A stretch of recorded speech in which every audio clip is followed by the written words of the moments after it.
श्री श्री गौरांग महाप्रभु की जय। श्री श्री मायापुर नवदीप धाम की जय। निताय गौर प्रेमानंदे। हरि हरि बोल।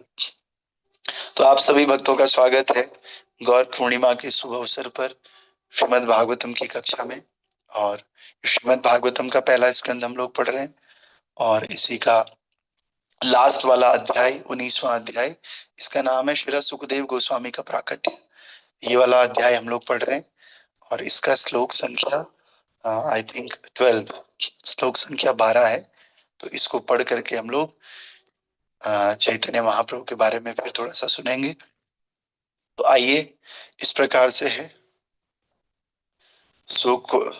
सुखोपविष्टे स्वततेषु भूयो कृत प्रणाम स्वचिकीर्षितं यथा विज्ञापयामास विविक्त चेता उपस्थितोऽग्रे अभिगृहीत पाणि सुखोपविष्टे स्वततेषु भूयो कृत प्रणामः स्वचिकीर्षितं यथा विज्ञापयामास विविक्त चेता उपस्थितोऽग्रे विगृहीत पाणि सुखोपविष्टे स्वततेषु भूयो कृत प्रणामः स्वकीर्षितं यत् विज्ञापयामास विविक्त चेता उपस्थितोऽग्रे विगृहीत पाणि। हरे कृष्णा। कोई ऑनलाइन भक्त बोलना चाहता है तो स्वागत है।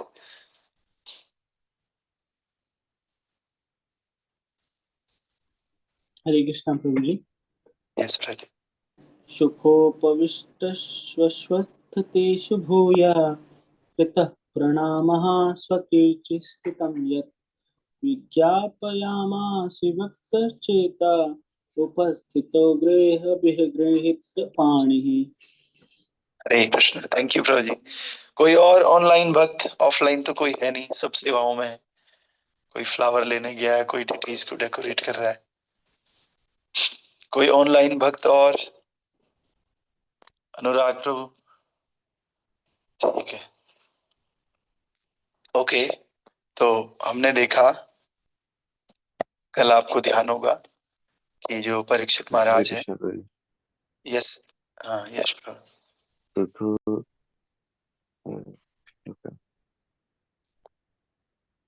माता जी ऊपर कर दीजिए।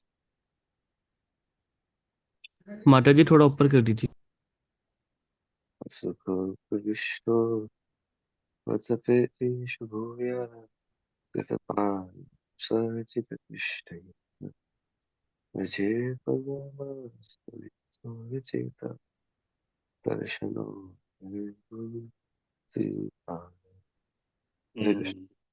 ओके।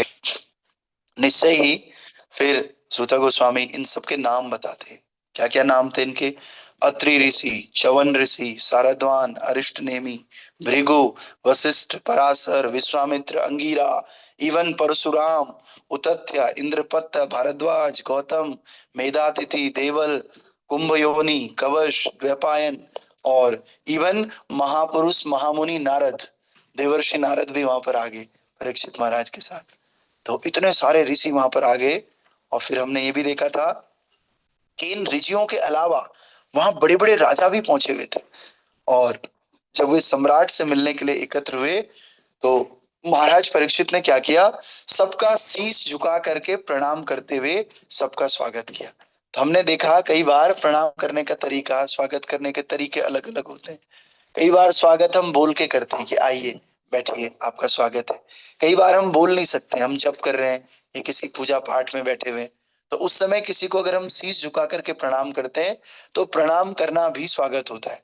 तो परीक्षित महाराज पूरी तरह से भगवान में ध्यान लगाए हुए थे and he was searching the best way in the last stage of his life. अपने जीवन के अंतिम दिनों में क्या बेस्ट वे हो सकता है लाइफ को जीने का, वो ढूंढना चाह रहे थे। तो भगवान पे ध्यान लगा हुआ था, तो सबको शीश झुका करके प्रणाम करके सबका स्वागत कर रहे थे। तो आज का जो श्लोक है इस प्रकार से है।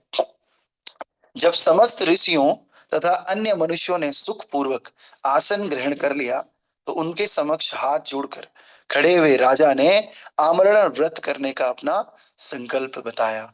तो जैसे ही सब लोग बैठ गए तो राजा ने हाथ जोड़ा, हाथ जोड़कर सबके सामने घोषणा कर दी कि मैं आज से लेकर के और जब तक हमारी मौत है, जब तक हमारी भगवत धाम जाने की मृत्यु जब होगी, तब तक मैं कुछ न खाऊंगा न पीऊंगा, अन्न जल ग्रहण नहीं करूंगा। बस आप लोगों में से जो भी बेस्ट सॉल्यूशन देगा मैं वो करूंगा।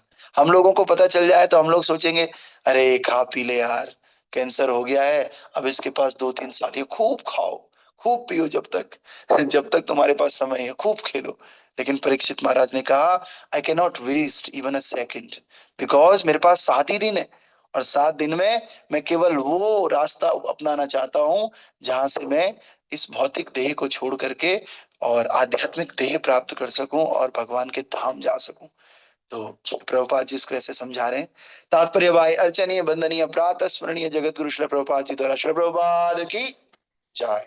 प्रभुपाद कह रहे हैं यद्यपि राजा ने पहले ही गंगा तट पर उपवास करने का निश्चय कर लिया था, किंतु वहां पर उपस्थित महापुरुषों का अभिमत जानने के लिए इन्होंने नियम पूर्वक अपना निर्णय व्यक्त किया। कोई भी निर्णय कितना भी महत्वपूर्ण क्यों ना हो, किसी ना किसी अधिकारी के द्वारा पुष्ट होना चाहिए। कई बार हम बोलते हैं कि प्रभु जी हम ये शुरू करना चाह रहे हैं, अपने मन से ही कर लेते हैं। किसी ना किसी भक्त को पूछ करके, सीनियर भक्त को पूछ करके उनका राय लेना चाहिए। वो भक्त अगर अच्छा होगा कभी मना नहीं करेगा वो कि आप ऐसा क्यों कर रहे हो, लेकिन उस भक्त की रजामंदी होगी तो आपका जो निर्णय आपने लिया उसको पुष्टि मिलेगी, वो और ताकत से आप उसको कर पाओगे। तो इसलिए मैंने पहले भी बताया था, जब हम बेस में रहते थे, मंदिर में रहते थे, तो भक्त लोग आ करके पूछते प्रभु जी मुझे ब्लेस कीजिएगा, आज मैं चैतन्य चरितमृत का पहला पहला बुक पढ़ना शुरू कर रहा हूँ या भागवतम शुरू कर रहा हूँ, प्रभु जी आज मैं ब्लेस करो। सबके पास जा जा करके, क्योंकि जितने भक्तों की ब्लेसिंग्स मिलेंगी उतनी उतने डेडिकेशन के साथ, उतने आशीर्वाद के साथ आप उसको करोगे। तो इसलिए परीक्षित महाराज ने तो पहले ही निर्णय कर लिया कि हाँ भाई मैं करूंगा, लेकिन और लोगों का आशीर्वाद लेने के लिए, ताकि उनका पर्पज सफल हो सके, तो उन्होंने सबसे इस बात को बताया और उनसे आशीर्वाद लिया। इससे बात पक्की हो जाती है। जैसे हमारे मन में तो आया, लेकिन किसी वैष्णव से पूछते हैं तो वैष्णव उस पर ठप्पा मार देते हैं भक्त लोग कि हाँ ठीक है, तो हम पक्के हो जाते। तो इस तरह इसका अर्थ ये हुआ कि इन दिनों जो राजा पृथ्वी पर शासन करते थे वे गैर जिम्मेदार तानाशाह नहीं होते थे। वे वैदिक आदेशों के अनुसार संतों तथा मुनियों के प्रामाणिक निर्णयों का पालन करते थे। तो इससे एक बात और प्रूफ होती कि पहले के राजा मनमानी नहीं करते थे। वो जो संतों ने बोला, ब्राह्मणों ने बोला, गुरुजनों ने बोला, उसका आदर करते थे, उसके अनुसार अपना जीवन जीते थे। तो एक पूर्ण राजा के रूप में महाराज परीक्षित ने अपने जीवन के अंतिम दिनों तक आचार्यों की सलाह लेकर नियमों का पालन किया। तो महाराज परीक्षित ने क्या किया, जीवन के अंतिम क्षण तक केवल और केवल संतों और गुरुजनों का और बड़ों की आज्ञा का पालन किया हमेशा परीक्षित महाराज ने। हम अंतिम दिनों का तो नहीं पता, हम तो नॉर्मल दिनों में भी ऐसा नहीं करते हैं। किसी ने बोल दिया तो ऐसे लगता है, आपको नहीं लगता प्रभु जी थोड़ा सा कमांड करने की कोशिश करते हैं, थोड़ा कंट्रोल करने की कोशिश करते हैं? नहीं, मुझे नहीं लगता प्रभु जी, स्वतंत्र होना चाहिए। ये स्वतंत्रता मायावाद है। मायावादी कहते हैं कि अरे स्वतंत्र हो जाओ, एक दिन अपने गुरु को भी पीछे छोड़ दो। गुरु तो तब तक है ना जब तक आपने सीखा नहीं, जब आप सीख गए तो गुरु की क्या आवश्यकता है? अरे गुरु भी तो और ज्यादा सीख रहा होगा। आप अगर 10वीं में गए तो गुरु कौन सा 10वीं में ही रह गया, गुरु ने तो 12th कर दिया, बीएससी कर दिया, गुरु और आगे बढ़ गए। कह रहे हैं भक्ति में अब तो हमें 3 साल हो गए, 5 साल हो गए। अरे जो आपको लाया उसको भी तो साल और बढ़ रहे हैं। तो कभी भी जो हमको भक्ति में लाते हैं, हमारे गुरुजन है, शिक्षा देते हैं, हम उनसे ऊपर कभी नहीं जा सकते, कभी नहीं, क्योंकि वो भी तो बढ़ रहे हैं ना। तो इसी प्रकार से ये मायावाद सिद्धांत है। तो हम सब लोगों को एक बात ध्यान में रखनी चाहिए कि हमें कोई भी आध्यात्मिक कार्य, पहले तो भौतिक कार्य भी गुरुजनों के आश्रय में करना चाहिए, लेकिन अगर भौतिक कार्य नहीं कर सकते हैं कोई बात नहीं, आध्यात्मिक कार्य कोई भी शुरू करते हैं तो किसी भक्त की नॉलेज में हमें डालना चाहिए। प्रभु जी हमने ये शुरू किया है, आप हमें ब्लेस कीजिए, ये करना, पहले तो ये बताइए कि ये मैंने करना भी चाहिए या नहीं करना चाहिए, और करना चाहिए तो आप बताइए किस प्रकार से करना चाहिए। तो बस अपने मन में बिठा करके, नहीं उन भक्त ने ऐसा बोला था मैं ऐसा करूंगा, प्रभु जी की आज्ञा थी तो मैं ऐसा करूंगा। तो देखना आप, जब आज्ञा में हम लोग भजन करते हैं ना, तो वो भजन भगवान की ओर लेकर जाता है, और अगर बिना आज्ञा के करते हैं, मनमानी होकर के भजन करते हैं, तो वो नरकों की तरफ लेकर जाता है, नरक में लेकर जाता है वो भजन। तो भजन तो वही ठीक है जो आज्ञा में होता है। ठीक है, तो आइए फिर राजा कुछ कह रहे हैं। अब राजा क्या कह रहे हैं? राजो उवाच अहो वयम धन्यतमानि प्राणाम महत्तमानो गृहणीय शीला राज्ञां कुलम ब्राह्मण पाद शौचात् दूराद विश्रेष्टम बद्ध ग्रह कर्म। भाग्यशाली राजा ने कहा, निसंदेह मैं समस्त राजाओं में अत्यंत धन्य हूं। सोचो हम में से किसी को कैंसर हो जाए और हम बोले कि हम तो अत्यंत धन्य हैं, मुझे कैंसर हो गया, खुशी खुशी। राजा कह रहा, मैं तो अत्यंत धन्य हूं जो आप जैसे महापुरुषों का अनुग्रह प्राप्त करने के अभ्यस्त हूं। सामान्यतया आप लोग राजाओं को किसी दूर स्थान में फेंका जाने योग्य कूड़ा समझते हैं। तो जनरली पहले के संत नहीं सोचते थे कि ये एमएलए है, ये एमपी है, नहीं नहीं इनके आगे पीछे डोलो डोनेशंस के लिए, ये हमें लैंड देंगे ना। पहले के लोग अर्थ को और बड़े बड़े लीडर्स को कूड़े के समान समझते थे। अरे क्या करना है इनका, भौतिकता में फंसे हुए। एक बार चैतन्य महाप्रभु जब उड़ीसा में थे, तो वहां का जो राजा था, वो राजा चैतन्य महाप्रभु से मिलना चाहता था। चैतन्य महाप्रभु ने साफ मना कर दिया, बोला मैं भौतिक लोगों से नहीं मिलना चाहता। सोचो आज के दिन किसी बाबा को मोदी जी मिलने आए, तो वो मोदी जी बाद में आएंगे, बाबा जी पहले चले जाएंगे, खुश हो जाएंगे कि मोदी जी मेरे से मिलने आ रहे। लेकिन Chaitanya Mahaprabhu what he was doing, वो मिले ही नहीं। उन्होंने बोला आज नहीं, कल नहीं, परसों नहीं, नरसों नहीं। फिर रामानंद राय थे और स्वरूप दामोदर सेक्रेटरी हुआ करते थे चैतन्य महाप्रभु के। उन्होंने राजा को समझाया, भैया कि महाप्रभु कह रहे हैं हम तो विषयी लोगों से नहीं मिलते, तुम तो राजा महाराजा इंद्रिय तृप्ति में लगे रहते हो। तो फिर राजा भिखारी का वेश रख करके आया, मतलब विरक्त वेश रख के आया, तब चैतन्य महाप्रभु उनसे मिले। अरे संत लोग कुछ समझते ही नहीं थे राजा महाराजा को, और वास्तव में कुछ भी नहीं है संतों के बिना। तो इसलिए ये परीक्षित महाराज कह रहे हैं कि मैं धन्य हूं, जिनको आप कूड़ा समझते हो राजा महाराजाओं को, ऐसे को आप सब लोग मिलने आ रखे हो एक साथ। तो मैं तो सच में धन्य हूं। और उसको भी धन्यवाद करते हैं जिसने श्राप दिया, और उनको भी धन्यवाद करते हैं जिनके गले में मरा हुआ सांप डाला था, समीक ऋषि को। तो समीक ऋषि उनका बेटा श्रृंगी ऋषि, और श्रृंगी ने क्या किया, इनको श्राप दे दिया। और उसी श्राप के कारण 7 दिन के बाद इनको तत्सत नाग आकर के डसने वाला था। और वो नाग ऐसा था जो उड़ के भी आ सकता था, रेंगता भी था, उड़ता भी था। तो ऐसा पक्षी इनको मारने वाला था। तो तात्पर्य में देखते हैं प्रभुपाद जी क्या बता रहे हैं।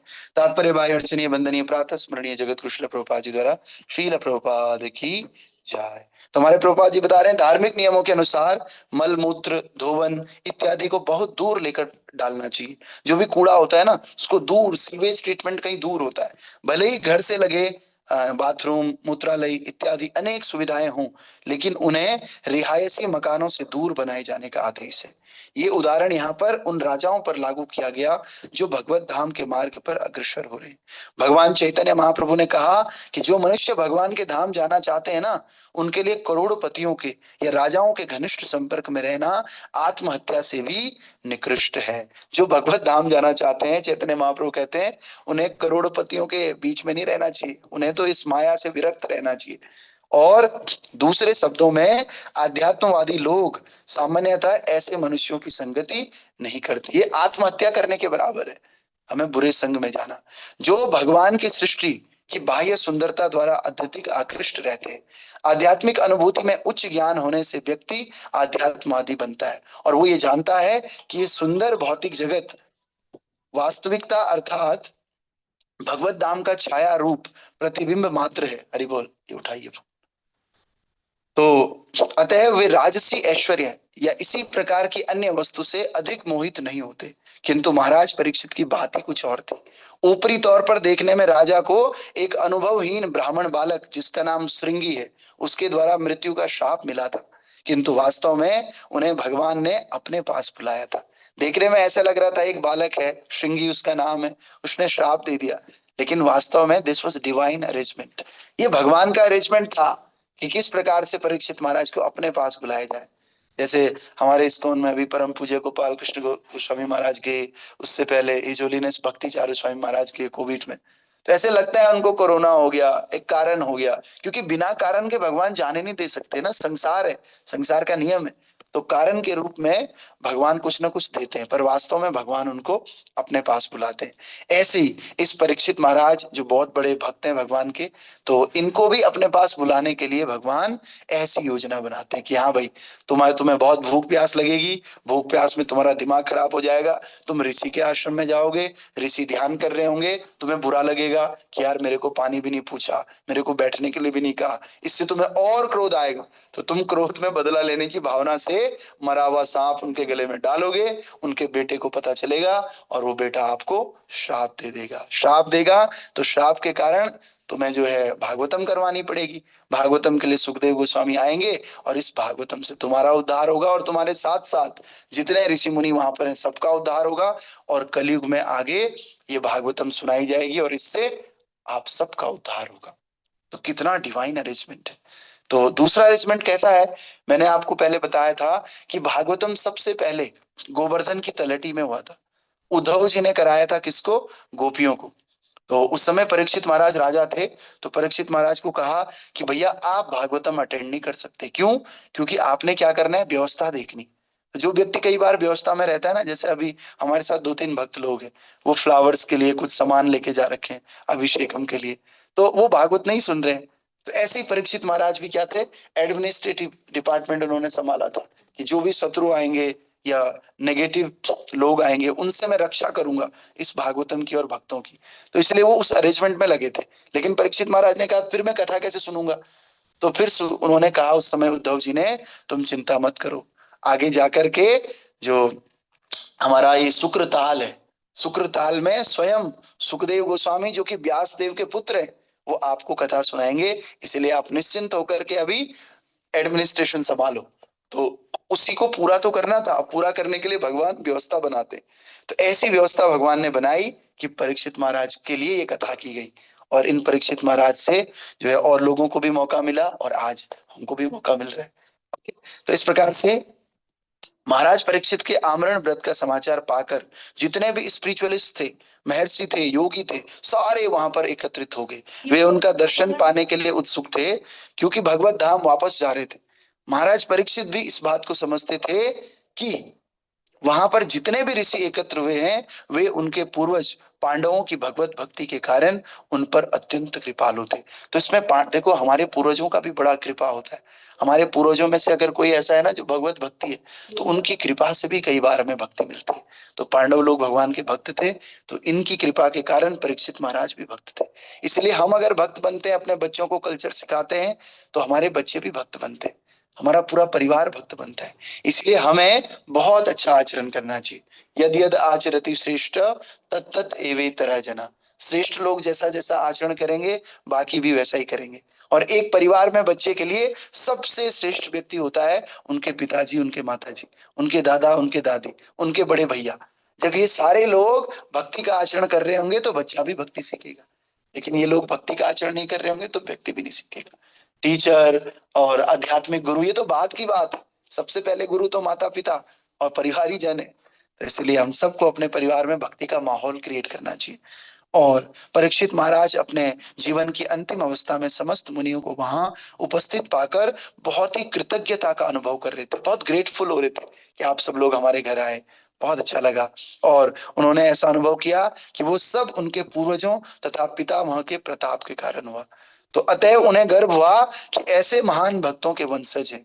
भगवान के भक्तों का ऐसा गर्व भौतिक समृद्धि से उत्पन्न दर्प के तुल्य नहीं होता। इसमें तो प्रथम तो वास्तविकता है और दूसरा झूठ तथा व्यर्थ है। तो इसमें जो है देखो कितनी बड़ी महान महिमा है। किसी के ऊपर मौत मंडरा रही है, 7 दिन के अंदर उसने मर जाना है, लेकिन वो ग्रेटफुल फील कर रहा है। तो ये भक्तों केवल भक्ति का प्रभाव है। केवल भक्ति और भगवान की कथा और भगवान की सेवा ऐसा विषय वस्तु है ना, इससे आप मृत्यु से भी डर आपका चले जाता है। इसलिए भक्त के अंदर 3 चीजें होती है भक्तों। एक होती है सबसे पहले दया, जिसके अंदर दया नहीं है ना वो भक्त नहीं है। दूसरा होता है भक्त के अंदर टॉलरेंस, सहनशीलता होती है। ऐसे नहीं किसी ने कुछ बोल दिया बस भड़क गए पूरा दिन। जैसे कल ट्रैफिक में एक व्यक्ति एकदम शराब पी रखी है और लाल दाढ़ी रखी हुई और गाली दे रहा है, हटाओ यहाँ से। वो कह रहा है भैया मुझे इधर जाना है, वो कह रहा है नहीं इधर ही जा अभी तू, लेकिन तूने ट्रैफिक हॉर्न बजा रहा है। साफ पता चल रहा है भक्त के थोड़े भी टॉलरेंस नहीं है। तो तीसरी चीज क्या है भक्त के अंदर?